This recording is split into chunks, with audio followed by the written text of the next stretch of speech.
Hey everyone, welcome back. Do you ever find yourself scrolling through social media, looking at someone's seemingly perfect life, the amazing vacation, the new promotion, the happy family photo, and feel a pang of something, a little voice that whispers, "Why isn't that my life?" If you've ever felt that, you're not alone. This constant nagging habit of comparing ourselves to others is what Theodore Roosevelt famously called the thief of joy. And he was absolutely right. But what if I told you there's an ancient battle-tested philosophy that can help you break free from this cycle? Today we're diving into the wisdom of the Stoics to learn how to stop comparing and start living. So what exactly is this comparison trap? It's a game we're almost programmed to play. From a young age, we're ranked by grades, athletic ability, and social status. As adults, it evolves into comparing careers, incomes, relationships, and even our levels of happiness. The problem is, it's a game you can never truly win. There will always be someone who appears to have more, do more, or be more. This constant measuring contest leaves us feeling inadequate, envious, and perpetually dissatisfied with our own lives, no matter how good we actually have it. It's like running on a treadmill, putting in all this mental energy, but never actually getting anywhere. The ancient Stoics, philosophers like Marcus Aurelius, Seneca, and Epictetus, understood this human tendency perfectly, even 2,000 years ago. They didn't have Instagram, but they had the Roman Forum, public honors, and lavish displays of wealth.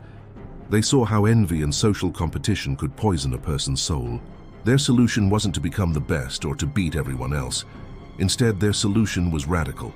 Focus only on what you can control. Your thoughts, your actions, your character. That's your domain. Everything else, the success of others, their opinions, their possessions, that's external to you. It's outside your control, and therefore not worth your mental and emotional energy. Let's break this down with a powerful Stoic idea. Marcus Aurelius, who was literally the most powerful man in the world as the Roman emperor, wrote in his personal journal how much time he gains who does not look to see what his neighbor says or does or thinks, but only at what he does himself, to make it just and holy. Think about that. Every moment you spend envying someone else, as life is a moment you've stolen from improving your own. It's time and energy you could have spent learning a new skill, strengthening a relationship, practicing kindness, or simply enjoying a quiet moment.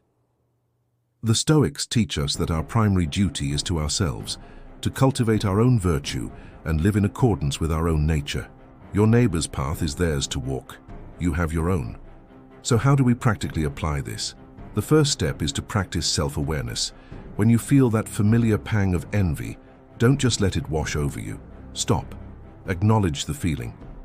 Ask yourself, why am I feeling this way? What is it about their situation that I desire?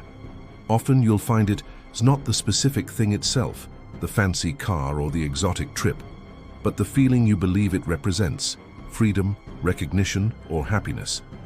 The Stoics would then challenge you to look inward. Can you cultivate those feelings through your own actions, independent of external things? Can you find freedom in your mindset, recognition in self-respect, and happiness in your own virtues? The second practical tool is to reframe your perspective on success. The world often defines success by external metrics, wealth, fame, status. The Stoics had a completely different definition. For them, success was internal. It was about living a virtuous life, a life of wisdom, justice, courage, and self-control. It didn't matter if you were an emperor or a slave. As long as you acted with virtue in your given circumstances, you were successful. This is incredibly liberating. It means you don't have to compete with anyone.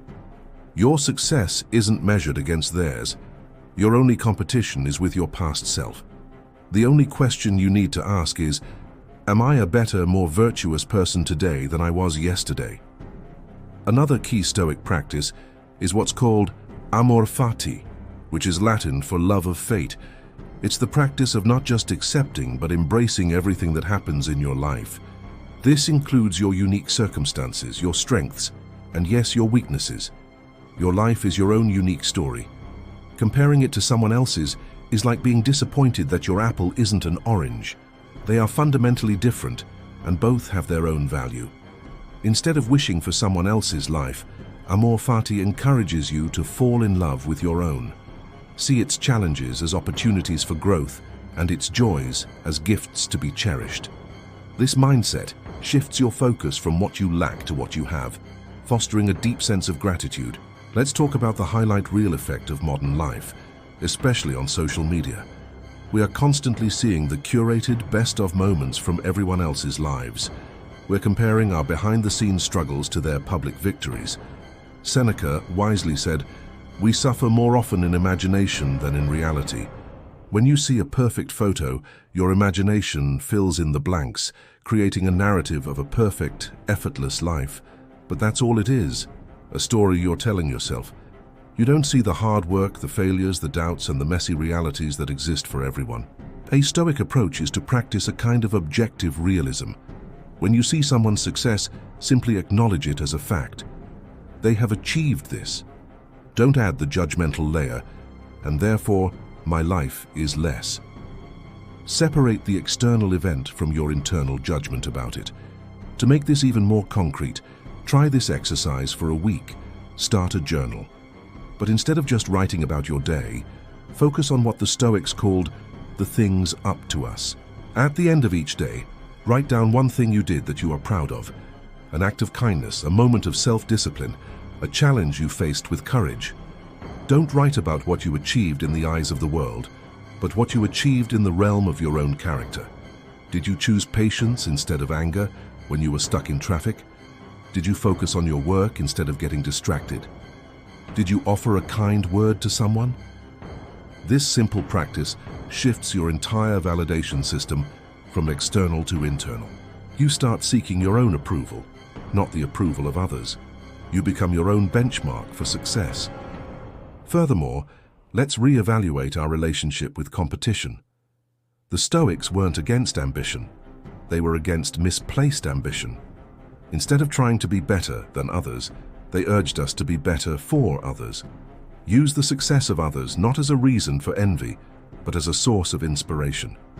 If a friend achieves something great, don't let envy consume you. Instead, celebrate with them genuinely. See their success as proof of what is possible. Let it motivate you to pursue your own goals with renewed vigor. As Epictetus taught, we should see ourselves as part of a larger human community. The success of one member, when viewed correctly, can lift everyone, turn comparison into communion, and envy into shared joy. Remember, this is a practice, not a perfect science. You will slip up. You'll find yourself scrolling and comparing again. That's okay. The goal isn't to become a perfect, unfeeling robot. The goal is progress, not perfection. When you catch yourself in the comparison trap, be gentle with yourself. Simply notice it, and then gently guide your focus back to your own path, your own actions, your own life. Remind yourself of Marcus Aurelius's wisdom. Focus on what you are doing, right here, right now, and strive to make it just and good. Living a life free from the poison of comparison is one of the greatest gifts you can give yourself. It's the path to tranquility, self-respect, and genuine, lasting joy.